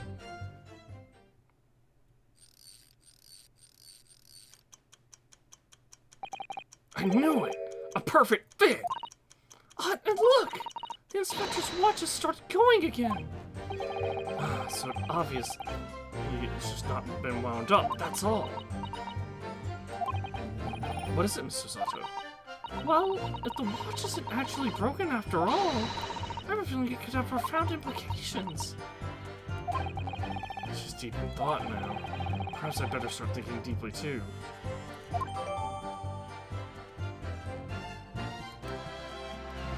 Having wound it up, it started ticking again.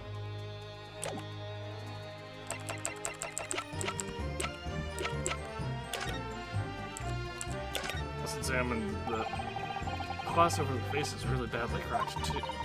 Look. What a shame the inspector clearly looked after it so carefully. I imagine Mr. Sholmes could repair it, don't you think? Yes, I should think so. Or any jeweler for that matter, really. He's very adept at things like this. Useful man to have around like that. But kindly remember that he's a great detective, Mr. Naruto, not an odd job man. There's a tiny little stub sticking out from this small hole here. Look. I suppose there must have been a little knob or something, on that for setting the time. In that case, since we know the inspector took such good care of this watch, it probably broke when the incident occurred, didn't it? Yes, of course. Which can mean there's a small part of the watch still at the scene, maybe.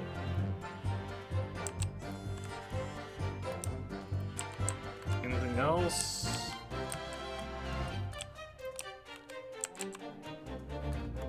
Doesn't look like it.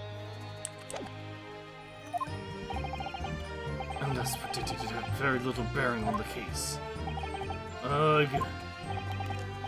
Now then, continue with the cross-examination, please, counsel.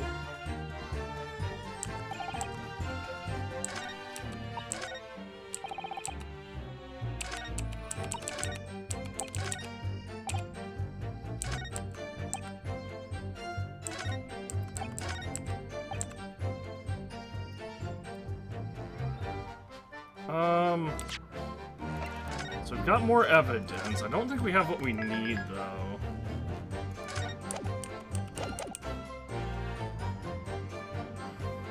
Hold it! But you did go to see what happened in the room, didn't you? Presto Street is my whole world. It's all I know, and I know all of it. I had to make it my business to know if I want to hold my sign up high. So you did go to see what had happened. It's not just the destination, the destination that's important, it's how you get there, isn't it? Did you notice the notice board in the room? If you think about it, we're both the same species, aren't we? Both members of the sign family, different members of the sign family. So if I'd spotted it, I might have tried to trip it up out of a sense of rivalry, I might admit. Someone really needs to tell you that you're Homo sapiens, not Homos Sinians. Does that mean that you didn't notice the board? I can only repeat what I said before. I don't know anything about anything. I'm just a bystander, just a sign at the crossroads of life. In which case, just who was responsible for moving the notice board? Hold it! What exactly do you mean by that? Oh, come now. Don't tell me you've not noticed. You've not noticed. Don't tell us you've not noticed. He looks like he has everything in the world, that fella. But not with notice boards. They're the one thing that he likes. You can see it in his eyes. I can't say I never noticed. I'll tell you one thing for free, though. I never took my eyes off that man on the floor, or off the Reaper, not for a second. Sorry? I was that scared, and I couldn't.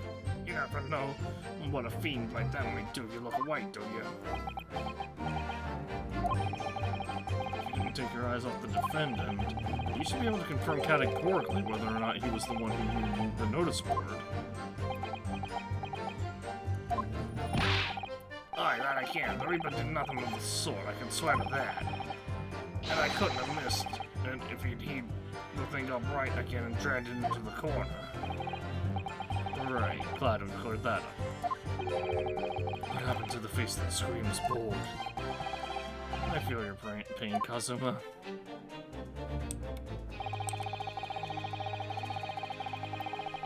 Alright, I'm gonna present the watch right here, now that we know that it's not broken.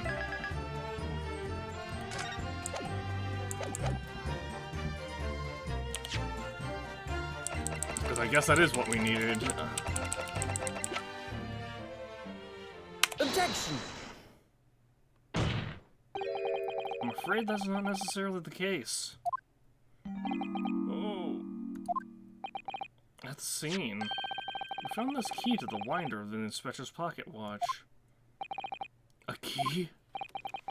And having one on the pocket watch, we discovered that in fact still works. You see, the watch didn't stop because it was broken at all. And that fact completely undermines one of the most fundamental premises on which this entire case has been built. What? Order! Order! Order! But counsel, the watch was stopped at almost exactly 5 o'clock. Yeah, which is just when we heard that gunshot. It ain't the exact hour. Time that was showing on the watch tells us nothing other than when it wound down. It's merely a coincidence that it happened to be at 5 o'clock. Objection! Even if that's true, the 3 witnesses here all heard the gunshot at 5 o'clock. So it's obvious when this crime was committed. Objection! No, that doesn't hold. Why not? Recall what Inspector Lestrade said only moments ago. Boss used to wind up every evening with our family waiting for his good to come at the pub. So he hadn't missed a day in the last 10 years, polishing it and winding it. Give me the word to him. That watch, Dean. The victim was in the habit of winding his watch once a day in the evening. We can reasonably assume, therefore, that he wound the timepiece on the evening before he died as well. Yes, that would be entirely reasonable. But if that's the case, he wouldn't expect the watch to have completely wound down by 5 o'clock the following day. Alright. How do you explain it then? In summary, the evening before the incident,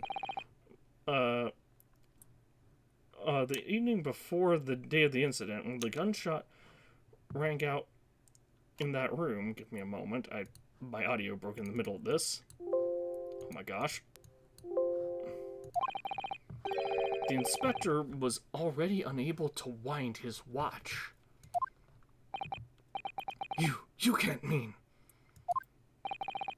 What would stop a man from winding his watch if he's been in the habit of winding it every single evening for 10 years?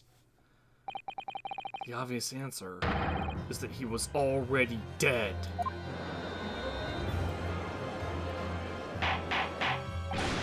Order! Order! Counsel, that is a most extraordinary claim.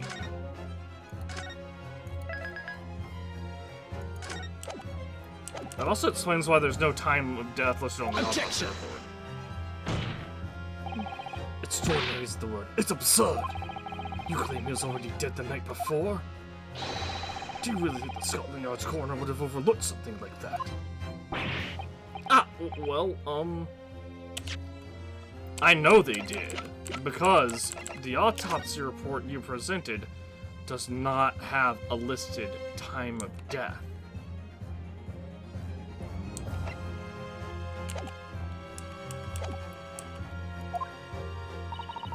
On that subject, there is something rather surprising. There's actually an omission in the coroner's report. Thank you, Mrs. Otto.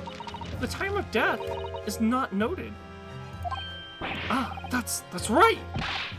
Wait a minute. You're forgetting that my legs went from under me when I kicked the door in. What do you mean? Like I said, I planted my hand in a dirty, great puddle of blood. Yes, so the victim's blood hadn't dried. It was fresh. He gets on fast, doesn't he? Objection! That blood can be explained in any number of ways. It could have been put there afterwards. Some fresh blood could have been poured from the victim's body after he... Does my learned friend think that fresh blood is available on every street corner? I don't know what they got over there on Fresco Street. Maybe, very possibly. Well, it needn't necessarily have been human blood, of course. We've been told previously that Scotland Yard has no way to identify blood as human. The problem is currently being researched. At present, you are correct. It's beyond our abilities. So then, a chicken's blood could have been used, for example. It's certainly possible that it wasn't the inspector's blood at all. Objection! But the gunshot was at 5 o'clock that afternoon. That's beyond question. Kazuma, you're grasping, man. The better evidence for your case is the fact that there's liquid blood in this fucking photograph.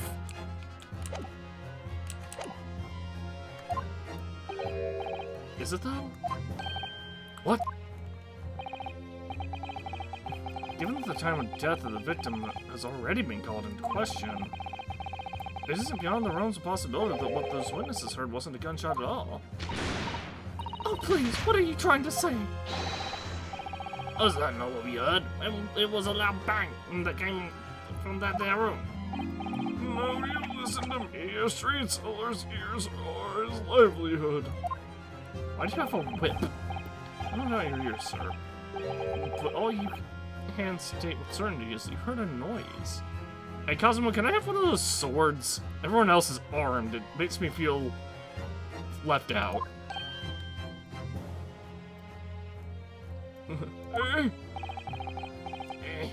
Explain yourself, Counsel. A noise that sounds like a gunshot could have been made with fireworks. Take that! Something like this. The culprit could have set off one of these to fake a gunshot. Good gracious! The very fireworks that is sold by the witness? Now, hold on a minute. Are you saying I did it? My pretty little firecrackers only make a little pop anyway. See? Not 100 of them together. The Venus special that you sell for 600 pennies sounds like this.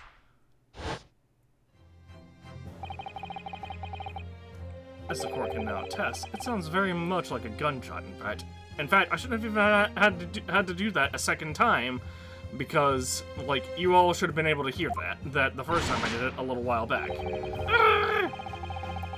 You're trying to suggest that somebody set off one of those fireworks at the scene?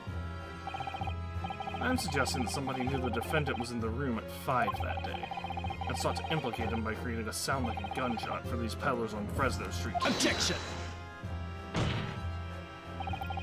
But even the accused himself has testified that he saw no one else in the room at the time.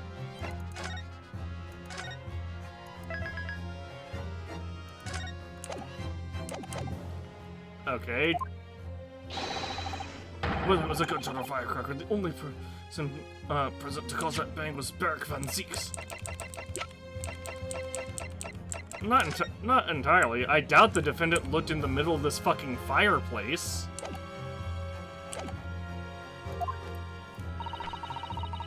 Only for my other match and my firecrackers go pop. See? That's why people like them. I fear for your fingers, young lady. Objection! Recently, during my time here in Britain, I've learned of a very useful invention indeed. Something called a, time bomb. Good heavens! A time bomb? Yeah, it actually was relevant in the last case, I think. Yeah, it was actually the last one with, Albert Hairbrain. And anyway, it's a device that allows you to blow up whatever you like, whenever you like. Mr. Miller, hold on. I worry that your unfortunate phrasing there may lead to yet another international incident. No, wait. It's whenever you like part that's important. A timed device? Yes, exactly. A timed device. Something of that nature could have been planted at the scene. A device that was able to reduce the sound of a gunshot long after the culprit had left. Your extravagant claim will have to be substantiated with evidence, counsel.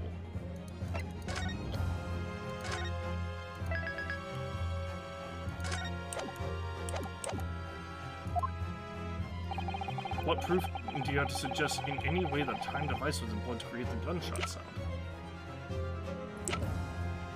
The watch, right? The damage to the watch.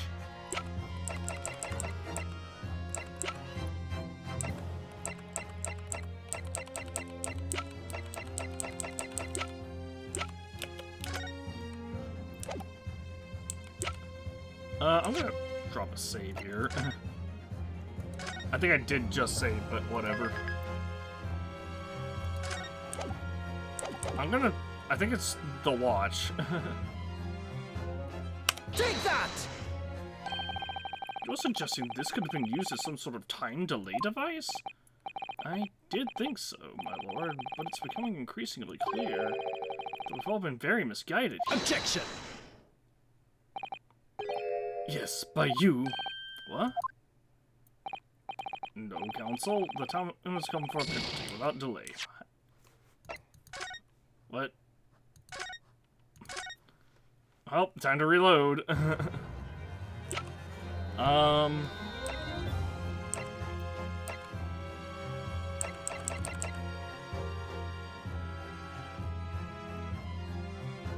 The candlestick? I guess. Take that! As the court has already discussed, the tip of one of these candles in the candelabrum has been blown off. Indeed, because it was struck by the bullet, which presumably passed through the victim. I don't think that's possible, my lord. Not possible. Why? Because of the scorching.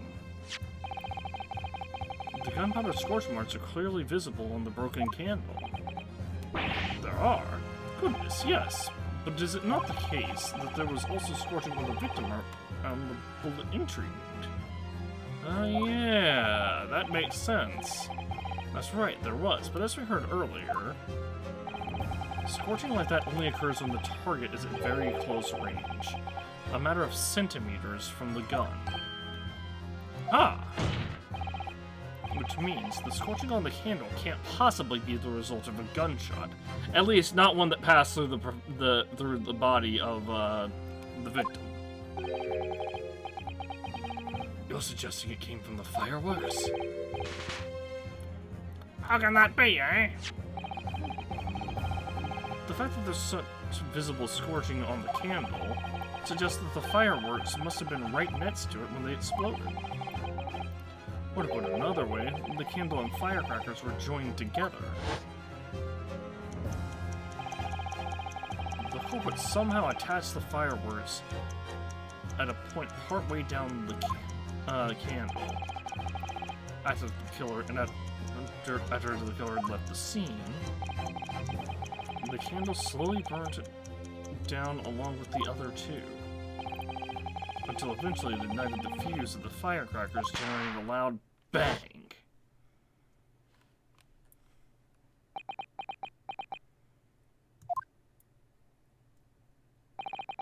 And that is how these three witnesses came to believe they'd heard a gunshot at 5 o'clock.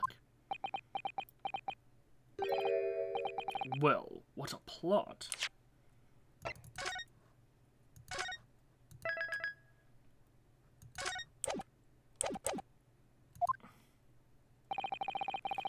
This implies that the victim could have died earlier than we'd been led to believe, the previous day even. Now, just hold your horses.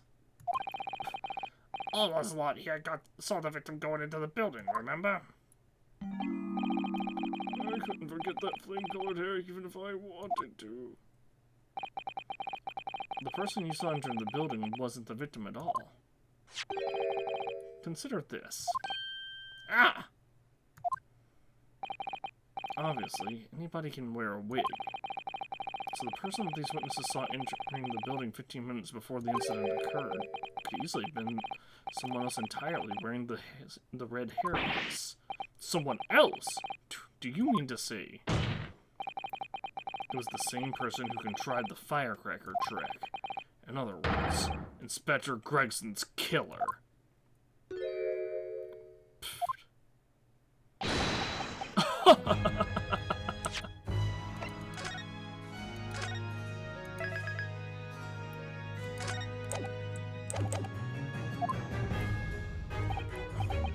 Very impressive, Ryunosuke in Naruto. Kazuma? I'm really quite amazed you've come this far. But after all, wasn't I the one who told you that you had all the makings of a great defense lawyer? I also noted the lack of time of death in this report, a stark omission. But as far as I'm concerned, this whole country's justice system leaves a lot to be desired.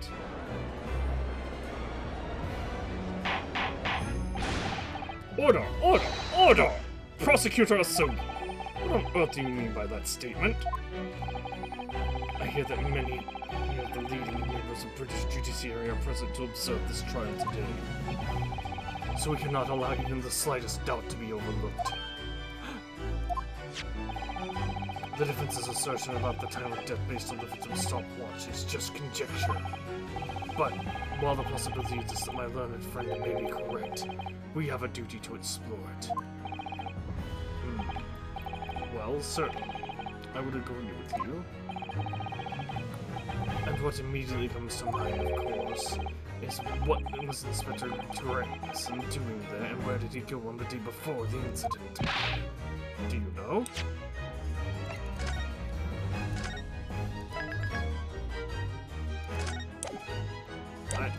We know. It was like Hyde Park or whatever, right? The inspector always carried out his investigative work alone. His movements were treated as confidential within Scotland Yard. Even within the Yard. However, considering the evidence we've been presented with so far, I'd say it's fairly apparent what case the man was pursuing, wouldn't you, my learned friend? I do have a feeling about what case he might have been investigating. Yes, I agree. Surely. My lord, the defense believes it can be explained to the court. The case that was being investigated by Inspector Grayson at the time of his death.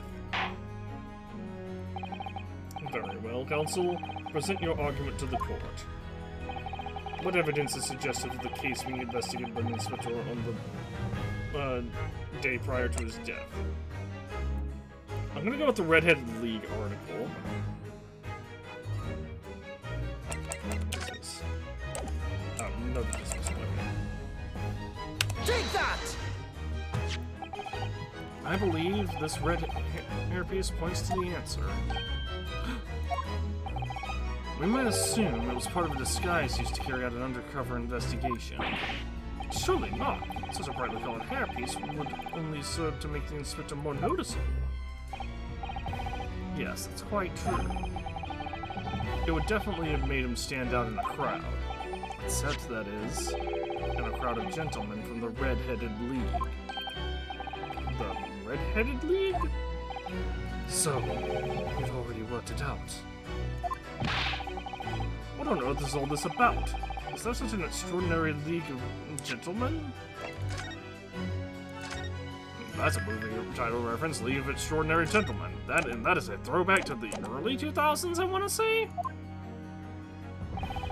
The Red-Headed League is currently under investigation for grand deception. A deception of what nature counts. They've been targeting red-headed men across all of London and tricking them out of small sums of money. The two men were arrested for the misdemeanor only yesterday, in fact. My lord, the defense calls for those two men to be summoned at once. Two redheads? Inspector Gregson clearly infiltrated the Red-Headed League using this hairpiece. So it's very likely that he had direct contact with these criminals. It's quite possible that such contact led to more serious events. I concur that we cannot in good conscience leave this new avenue unexplored. Well done, Mr. Naruto. Well, it's another possible line of inquiry for us, at least. The prosecution will make immediate arrangements for the charged men to appear. Bring these two Red-Headed League conspirators before me, Prosecutor Asumi. At once, my lord. Very good. We will have a 30-minute recess. Court is adjourned.